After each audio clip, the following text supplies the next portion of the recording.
Life can be heavy, a burden which at times seems unbearable. It's easy to find ourselves overwhelmed, weighed down, or even crushed. Often these struggles come and go, a nuisance, an annoyance, yet sometimes they grab a hold, gripping every aspect of our lives, pulling us down, consuming our hope. It's hard to breathe under the weight of our anxieties. It's difficult to move forward when we're anchored to our worries. But God loves us too much to let us stay this way. He wants to replace our anxiety with hope, our fear with courage, our worries with peace, and our burdens with freedom. In moments when life begins to weigh you down, remember this one simple truth. We serve a faithful God, a God who's offered to carry our burdens and asks us to cast all our cares on Him.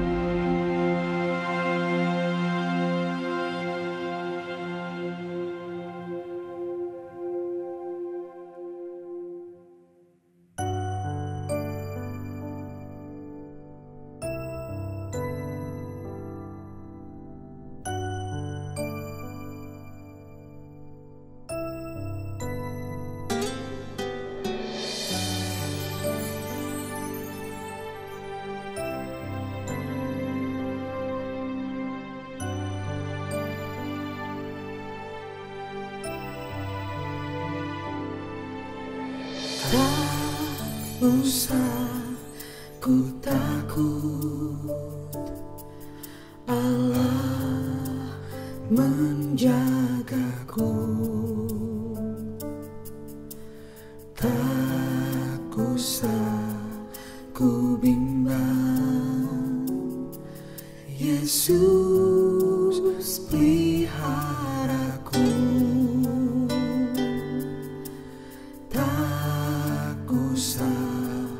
Ku susah,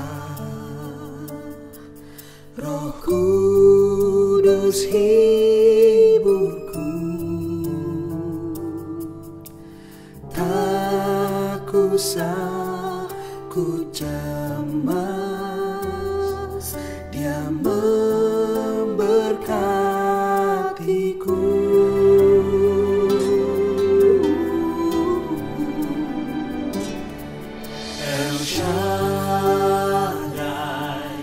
El Shaddai, Allah Maha Kuasa. Dia besar, Dia besar. El Shaddai mulia. El Shaddai, El Shaddai, Allah Maha Kuasa. Berkat-Nya melimpah, El Shaddai.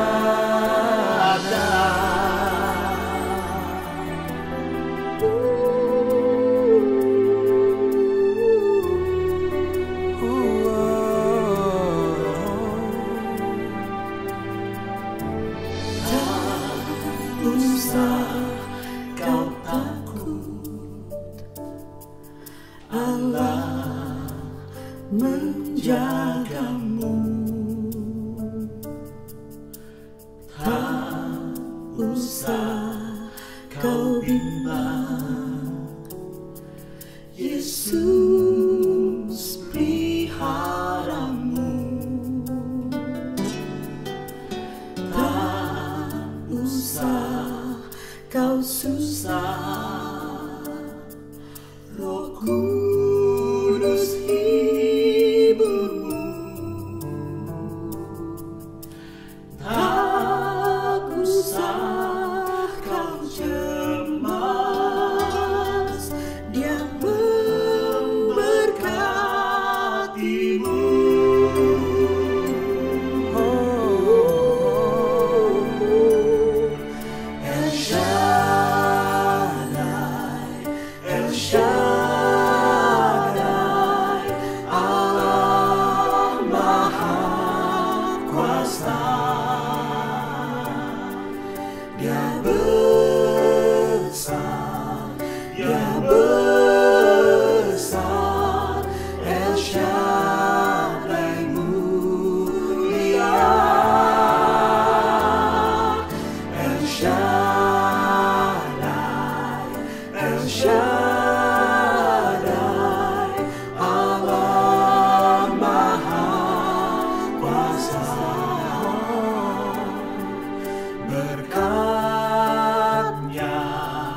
Shaddai,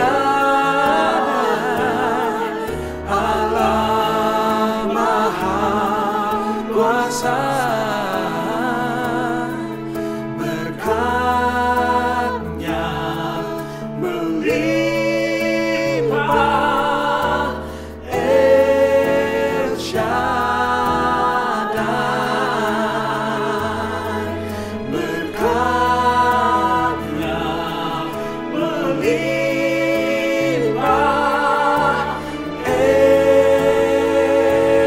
El Shaddai.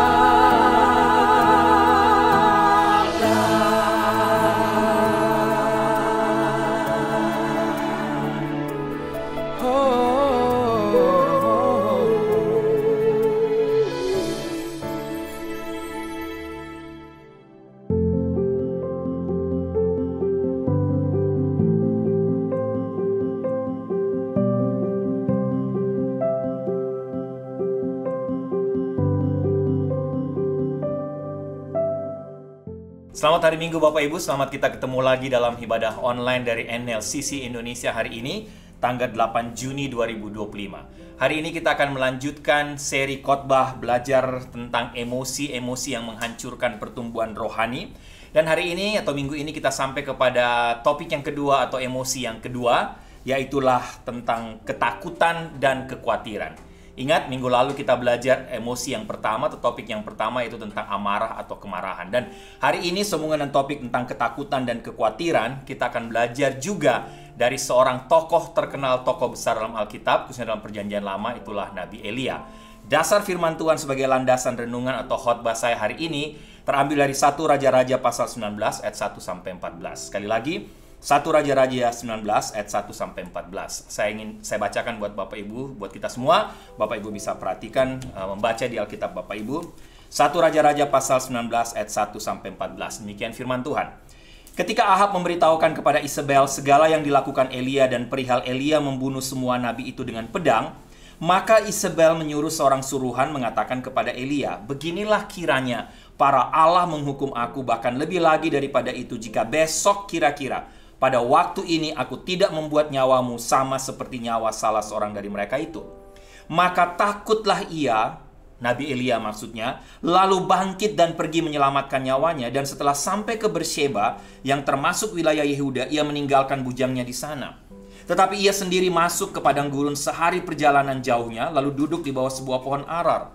Kemudian ia ingin mati, katanya, "Cukuplah itu. Sekarang ya Tuhan, ambillah nyawaku, sebab aku ini tidak lebih baik daripada nenek moyangku." Sesudah itu, ia berbaring dan tidur di bawah pohon arar itu. Tetapi tiba-tiba seorang malaikat menyentuh dia, serta berkata kepadanya, "Bangunlah, makanlah." Ketika ia melihat sekitarnya, maka pada sebelah kepalanya ada roti bakar dan sebuah kendi berisi air. Lalu ia makan dan minum, kemudian berbaring pula. Tetapi malaikat Tuhan datang untuk kedua kalinya dan menyentuh dia, serta berkata, "Bangunlah, makanlah, sebab kalau tidak perjalananmu nanti terlalu jauh bagimu." Maka bangunlah ia lalu makan dan minum, dan oleh kekuatan makanan itu ia berjalan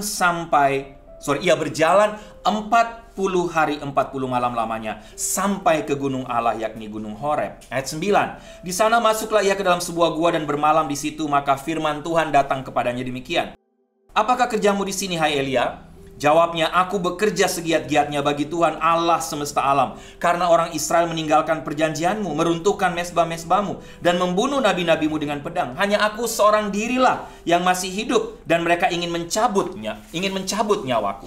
Lalu firman-Nya, "Keluarlah dan berdiri di atas gunung itu di hadapan Tuhan." Maka Tuhan lalu. Angin besar dan kuat yang membelah gunung-gunung dan memecahkan bukit-bukit batu mendahului Tuhan, tetapi tidak ada Tuhan dalam angin itu. Dan sesudah angin itu datanglah gempa, tetapi tidak ada Tuhan dalam gempa itu.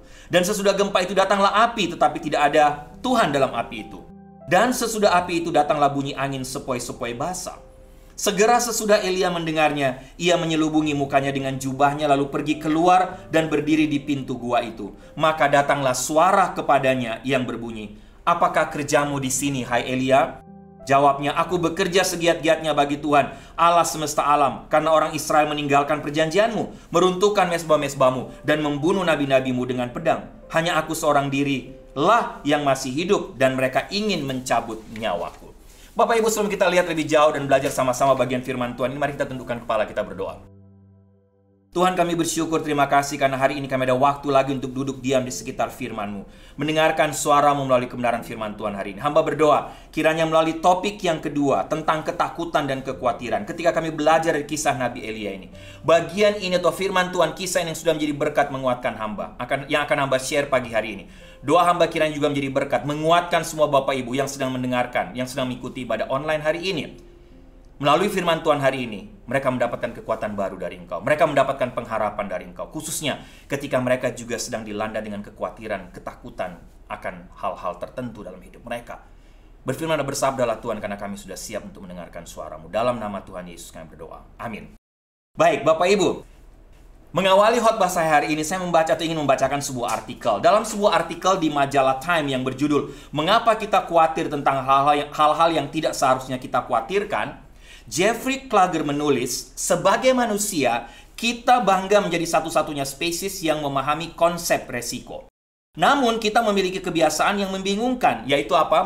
Mengkhawatirkan kemungkinan-kemungkinan kecil sambil mengabaikan probabilitas, membangun semacam barikade terhadap bahaya yang dirasakan sambil membiarkan diri kita terpapar pada bahaya yang nyata. Misalnya dia beri contoh, di sekitar tahun 2006 kita merasa gelisah karena flu burung yang ternyata sampai bulan Desember atau akhir 2006 belum menewaskan seorang pun di sini di United States, di Amerika Serikat.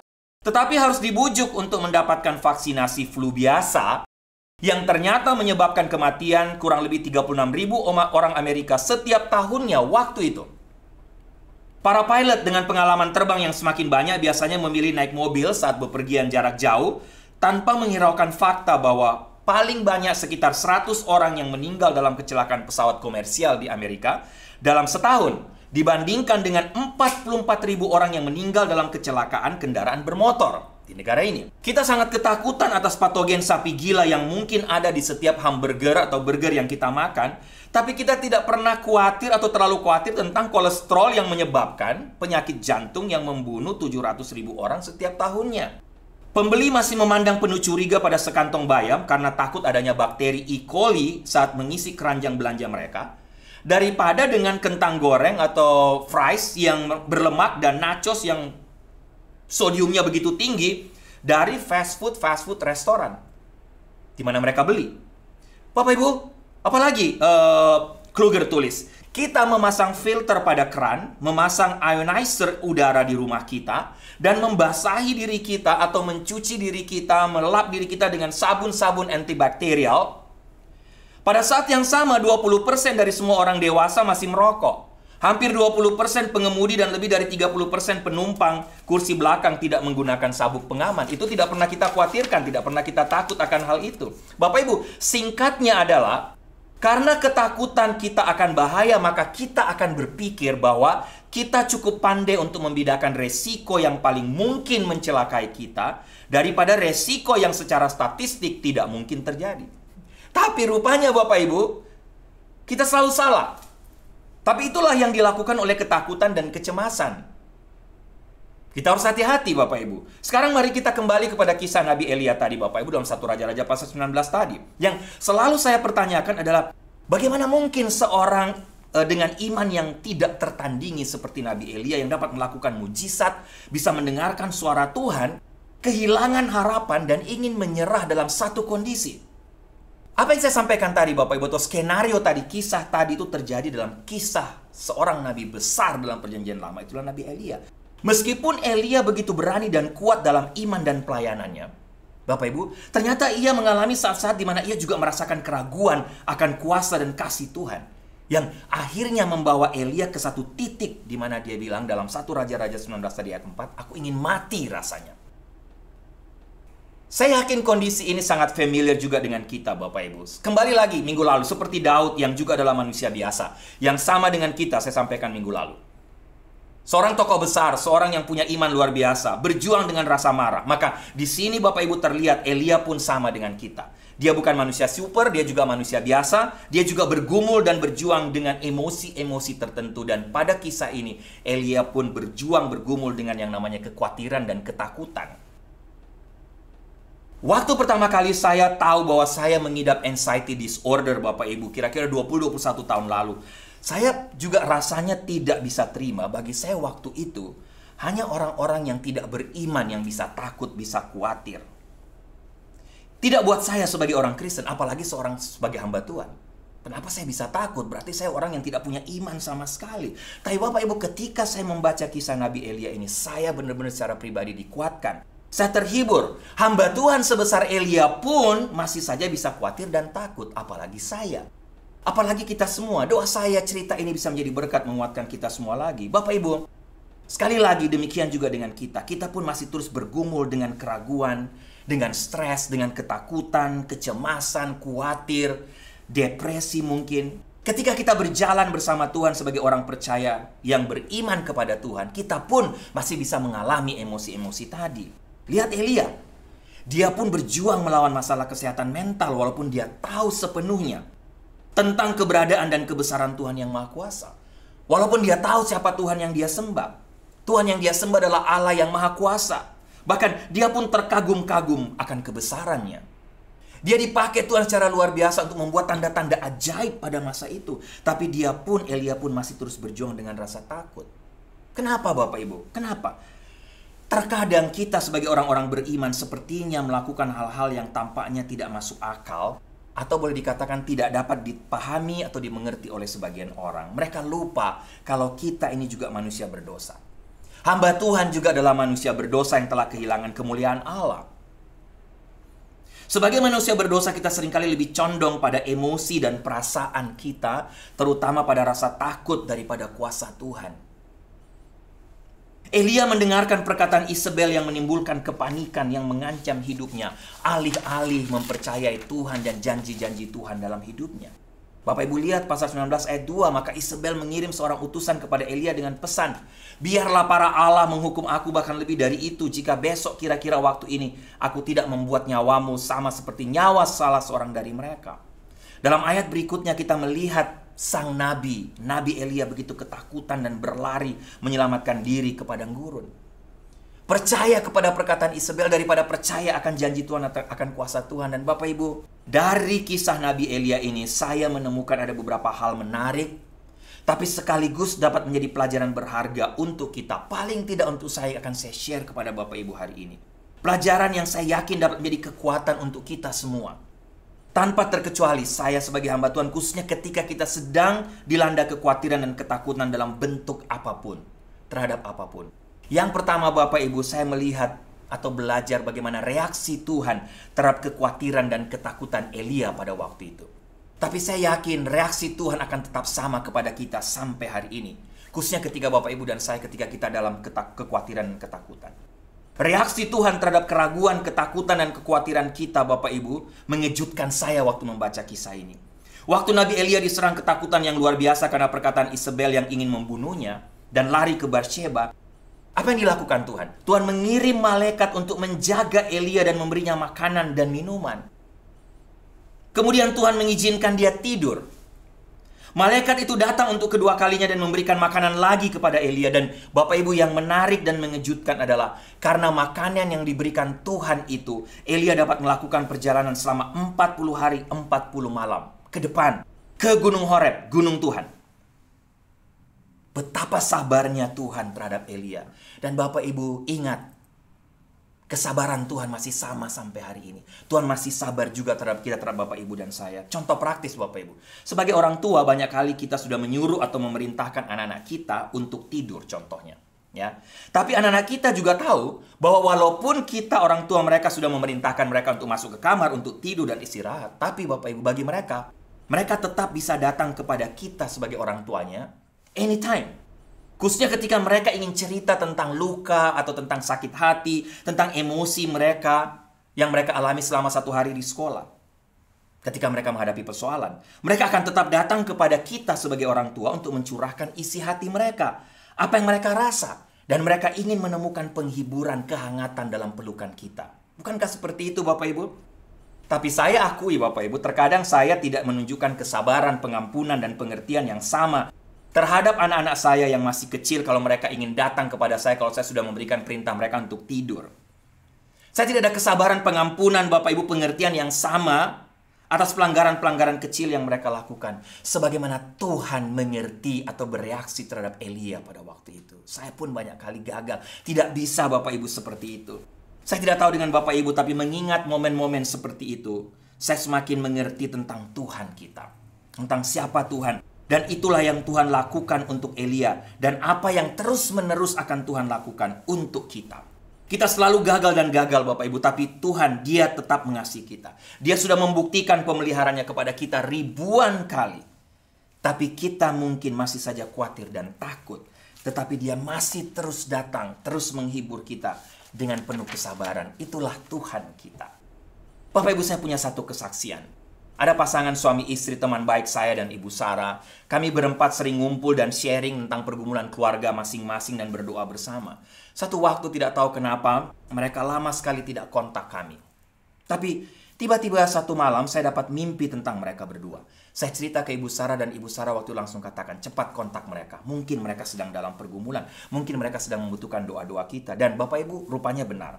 Waktu saya kontak dan cerita mimpi saya, mereka bilang, Ricky, Sarah, sebenarnya kita tuh sudah lama ingin kontak kalian. Cuma kali ini kok kita rasanya sungkan. Soalnya tiap kali ada persoalan, kita datang kepada kalian, kita lapor ke kalian, kita minta doa kalian. Kok rasanya terlalu banyak mengganggu kalian. Kami tahu kalian juga sibuk sekali. Tapi rupanya Bapak Ibu, apa yang saya mimpikan tepat seperti apa yang sedang mereka alami. Mereka berdua memang lagi membutuhkan kekuatan. Mereka benar-benar lagi takut dan khawatir akan masa depan keluarga mereka. Mereka benar-benar lagi down, putus asa dan bingung. Bapak Ibu, mereka malu untuk mengontak kami. Tapi lihat, luar biasanya Tuhan. Tuhan tidak kurang cara untuk mendatangi mereka. Dengan cara yang tidak mereka pikirkan. Mereka benar-benar terkagum-kagum dengan cara Tuhan mendatangi mereka di tengah kekhawatiran dan ketakutan mereka. Bapak Ibu ingat, Tuhan banyak kali datang kepada kita dengan cara yang kita tidak sangka, kita duga. Tuhan banyak kali datang kepada kita justru di tengah keterbatasan kita. Kita ragu, kita takut. Tapi Tuhan tahu pergumulan kita. Dia punya begitu banyak macam cara. Oke, itu yang pertama Bapak Ibu. Yang kedua, mari sama-sama kita lihat. Saya belajar hal yang kedua. Bagaimana reaksi kita atau reaksi diri sendiri terhadap kekhawatiran dan ketakutan kita. Tadi reaksi Tuhan.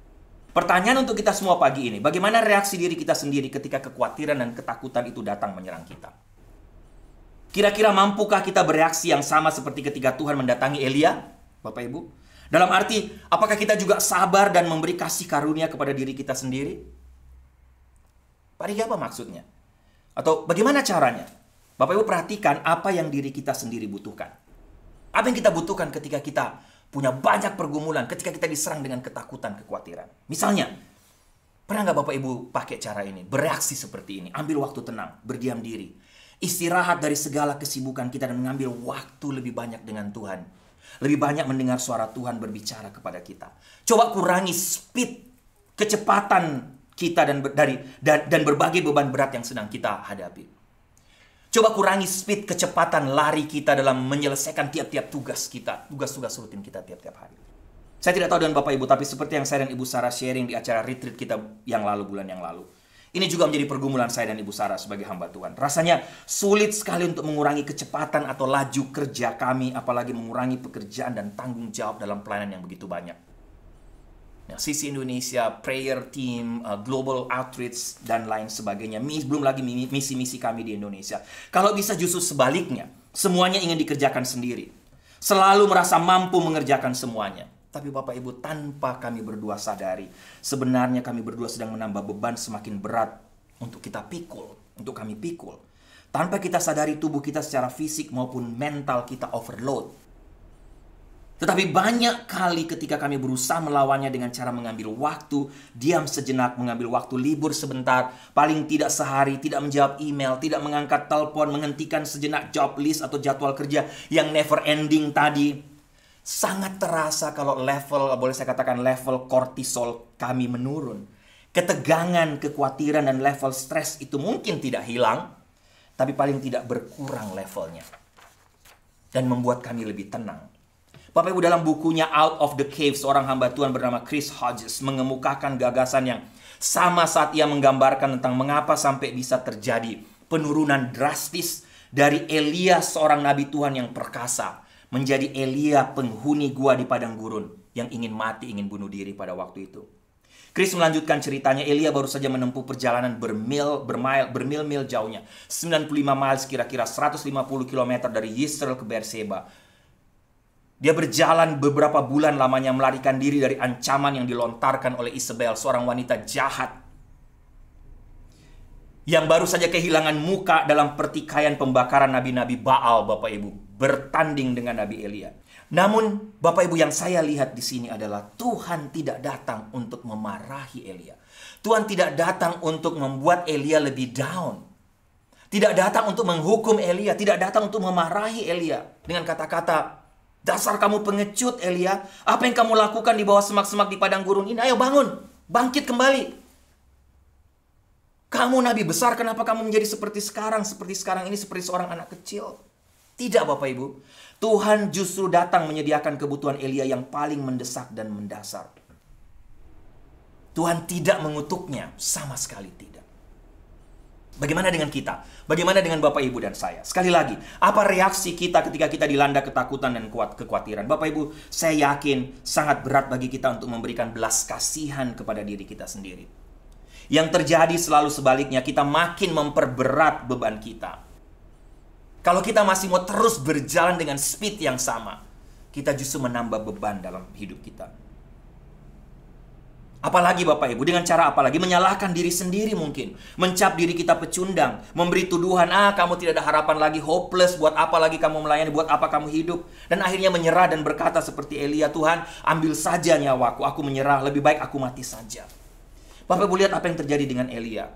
Perhatikan ungkapan menyerah dan keputusasaan Elia kepada Tuhan. Tapi Bapak Ibu, saya belajar satu hal, daripada mencaci diri sendiri, bagaimana kalau kita justru memperlakukan diri kita sama seperti reaksi Tuhan terhadap Elia terhadap kita. Tuhan membiarkan Elia tidur, bukan? Tuhan berikan hal-hal yang baik. Tuhan berikan makanan dan minuman. Tuhan berikan kata-kata semangat. Demikian pula kita. Bagaimana kalau kita belajar hari ini, mulai sekarang? Berikanlah hal yang baik untuk diri kita. Apa itu? Tenang, istirahat, kurangi kecepatan, ambil waktu berdoa, ambil waktu rekreasi dan sharing dengan teman-teman terdekat yang selalu mendoakan kita. Datang bertemu dengan hamba Tuhan, ambil waktu berdoa untuk mendengar suara Tuhan. Yang ketiga Bapak Ibu, apa yang kita pelajari atau apa yang saya pelajari dari kisah Nabi Elia ini? Pertanyaan Tuhan untuk Elia, tapi juga pertanyaan untuk kita di tengah ketakutan kita. Menarik. Saya belajar tentang pertanyaan Tuhan di sini. Ketika Elia sampai di Horeb, ia bersembunyi di sebuah gua untuk bermalam setelah kelelahan karena berjalan kaki, saya katakan tadi selama 40 hari 40 malam, dan Tuhan membiarkannya tidur lagi. Setelah itu Tuhan bertanya kepada Elia satu kali, apa yang kau lakukan di sini Elia? Dan setelah itu Tuhan datang melalui angin sepoi-sepoi ayat 12-13. Dan bertanya kepada Elia untuk kedua kalinya dengan pertanyaan yang sama. Elia menjawab dua kali dengan cara yang sama. Tuhan, aku sangat bersemangat bagi engkau, Allah semesta alam. Orang Israel telah menolak perjanjianmu, merobohkan mezbamu, dan membunuh nabi-nabimu dengan pedang. Hanya aku seorang diri yang masih hidup, dan sekarang mereka mencoba membunuhku juga. Apakah memang Tuhan tidak tahu apa yang dialami Elia? Apakah Tuhan tidak tahu apa yang sedang kita alami ketika kita dilanda dengan ketakutan dan kekhawatiran?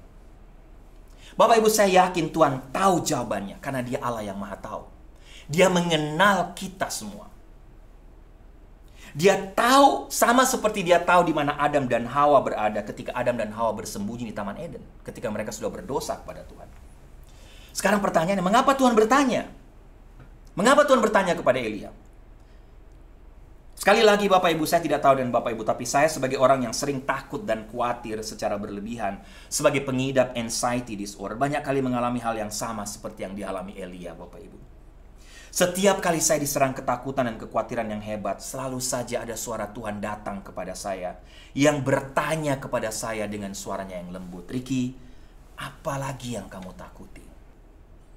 Mengapa kamu takut lagi? Ada apa dengan kamu? Tidakkah kamu mengingat janji-janji yang telah aku berikan kepadamu dan berbagai pertanyaan lainnya? Bapak Ibu, di sini saya belajar satu hal. Tuhan sengaja mengajukan pertanyaan kepada saya agar saya dapat menguasai dan mengolah perasaan saya. Supaya saya bisa memikirkan tindakan saya dan akhirnya setelah mengolah, berpikir, saya membawa atau saya akhirnya menjadi semakin dekat kepadanya. Pertanyaan Tuhan tadi punya tujuan untuk membawa saya makin dekat, makin intim dengan. Ketika Tuhan mengajukan pertanyaan ini, dia menunjukkan bahwa saya sebenarnya telah menyimpang dari tujuannya. Saya telah meragukan kuasanya dan saya harus kembali. Saya harus kembali mengingat tentang kuasa Tuhan, kembali mengingat janji-janjinya. Bapak Ibu, sekali lagi saya senang dengan penjelasan Chris Hodges dalam bukunya Out of the Cave tadi, yang dimuat dalam salah satu artikel rohani. Dalam tulisannya tersebut, Chris Hodges sedang menjelaskan bahwa dalam kisah ini, Nabi Elia sebenarnya sedang mengungkapkan paling tidak 6 emosinya yang berbeda yang sedang dialaminya kepada Tuhan.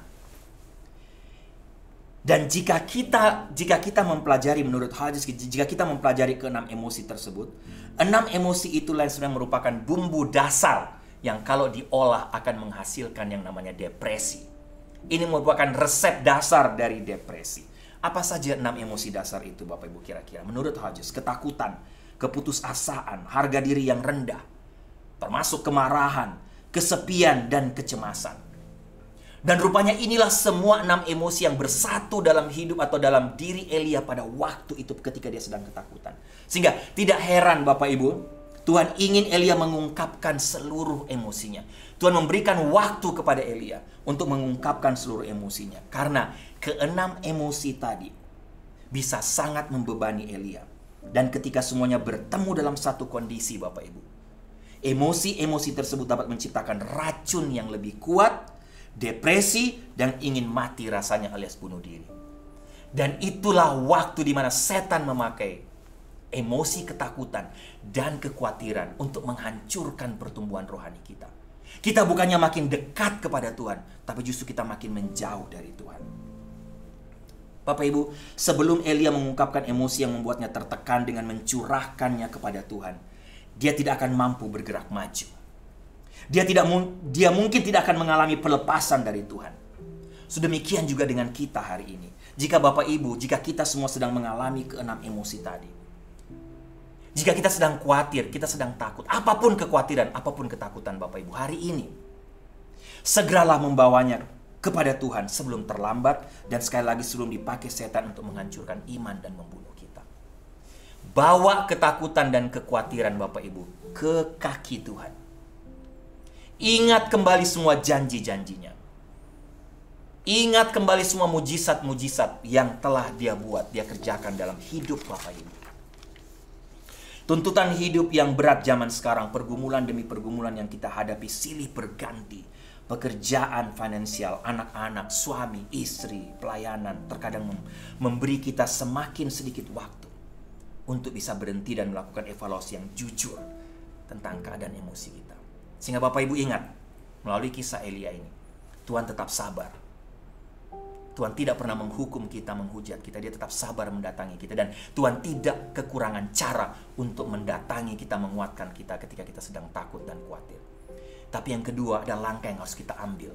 Kita pun harus memberikan hal-hal yang baik terhadap diri kita. Kita harus sayang terhadap diri kita. Ambil waktu tenang, berdiam diri. Kurangi kecepatan, belajar untuk mendengarkan suara Tuhan, belajar untuk menyerahkan semua kekhawatiran, ketakutan ke bawah kaki Tuhan. Jangan takut, dia akan mendatangi Bapak Ibu. Dia akan memberikan Bapak Ibu kekuatan untuk terus maju, bahkan maju lebih panjang, lebih melayani, lebih hebat, lebih kuat lagi. Mari kita tundukkan kepala, kita berdoa. Tuhan, terima kasih untuk firman-Mu. Terima kasih hari ini belajar lagi dari Nabi Elia. Hamba Tuhan yang besar, yang dipakai oleh Engkau secara luar biasa. Tapi Elia pun masih takut dan ada waktu-waktu tertentu Elia pun dikalahkan, diserang oleh rasa takut dan khawatir. Tapi Tuhan terima kasih melalui kebenaran firman Tuhan hari ini kami belajar bahwa Engkau tetap sama, Engkau tidak berubah dari zaman Elia sampai hari ini. Ketika kami takut, kami bersyukur karena Engkau tetap sabar mendatangi kami, menguatkan kami.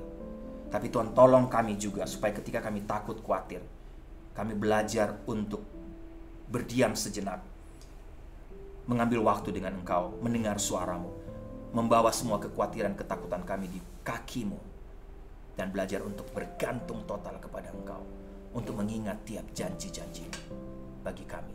Terima kasih untuk firman-Mu. Dalam nama Tuhan Yesus kami berdoa. Amin.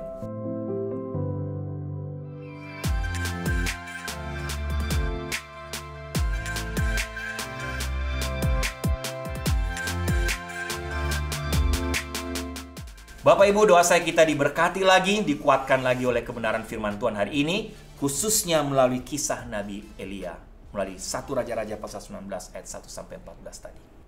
Jemaat yang kekasih, tundukkanlah kepalamu, arahkanlah hatimu kepada Tuhan, dan terimalah berkat Tuhan. Anugerah keselamatan dari Tuhan Yesus Kristus, kasih sayang yang tidak berkesudahan dari Allah Bapa, serta penyertaan dari Roh-Nya yang kudus, kiranya menyertai engkau sekalian, mulai hari ini sampai Maranatha Tuhan Yesus datang kembali. Haleluya, amin.